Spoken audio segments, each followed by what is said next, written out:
ایک ایسا دور تھا جب زمین ظلم اور گھمنڈ سے بھر چکی تھی۔ اسی اندھیرے میں اللہ نے ایک نور بھیجا، حضرت نوح علیہ السلام۔ انہوں نے قوم کو پکارا اور کہا صرف اللہ کی عبادت کرو۔ قوم نے کہا یہ بس ایک عام انسان ہے، اس کی باتوں میں کچھ نہیں۔ نوح علیہ السلام نے جواب میں غصہ نہیں کیا، انہوں نے صرف صبر اور دعا کو چنا۔ ان کی بیوی نے کہا تم کس خیالی خدا کی بات کرتے ہو؟ میں تم پر یقین نہیں کرتی۔ سالوں بیت گئے مگر ان کی دعوت کبھی کمزور نہیں ہوئی۔ قوم نے کہا بس کرو نوح، اگر سچ ہو تو عذاب لے آؤ۔ 950 سال تک نوح علیہ السلام نے صبر کا دامن نہیں چھوڑا، مگر قوم کی ضد اور سخت ہو گئی۔ تب نوح علیہ السلام نے اپنے رب سے کہا، یا اللہ فیصلہ تو ہی کر۔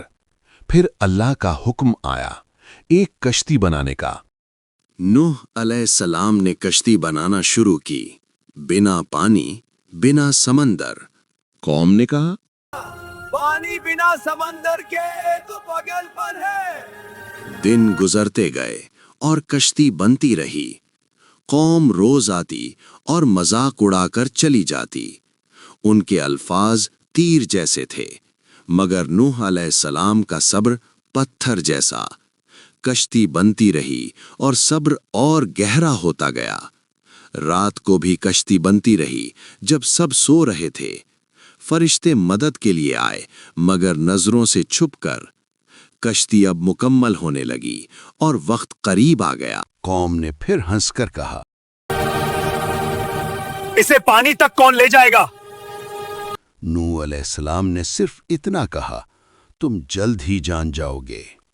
ہوا کا رنگ بدلنے لگا، آسمان بوجھل ہو گیا۔ یہ مذاق کا وقت نہیں رہا، یہ فیصلے کا لمحہ تھا۔ اللہ کا وعدہ سچ ہونے والا تھا اور سچ کبھی بدلتا نہیں۔ پھر وہ نشانی ظاہر ہوئی جس کا وعدہ اللہ نے کیا تھا۔ نوح علیہ السلام سمجھ گئے اب توبہ کا وقت ختم ہو چکا ہے۔ اللہ کا حکم تھا ایمان والوں کو کشتی میں چڑھا دو۔ ہر مخلوق کو بھی حفاظت ملی جو اللہ نے چنی۔ آسمان اچانک پھٹ پڑا اور زمین بھی ابلنے لگی۔ قوم جو ہنس رہی تھی اب خوف سے چیخ رہی تھی۔ ان کی بیوی نے کہا مجھے تمہاری کشتی پر یقین نہیں، میں اپنی قوم کے ساتھ رہوں گی۔ نوح علیہ السلام کا دل ٹوٹ گیا مگر اللہ کا فیصلہ بدلا نہیں۔ کشتی چل پڑی اور رحمت اس پر سوار ہو گئی۔ نوح علیہ السلام نے دور دیکھا ان کے بیٹے کو جو پہاڑ کی طرف بھاگ رہا تھا۔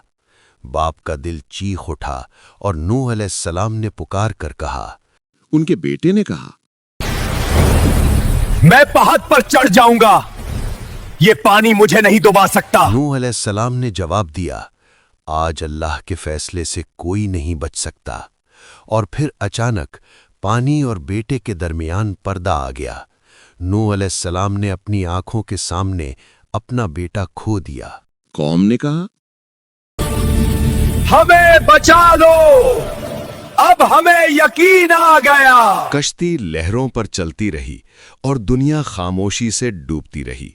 پھر دھیرے دھیرے پانی اترنے لگا اور اللہ کی رحمت ظاہر ہوئی۔ کشتی اب لہروں پر نہیں بلکہ اللہ کی رحمت پر چل رہی تھی۔ پھر کشتی ایک پرسکون جگہ پر آ رکی جہاں نئی دنیا کا آغاز ہونا تھا۔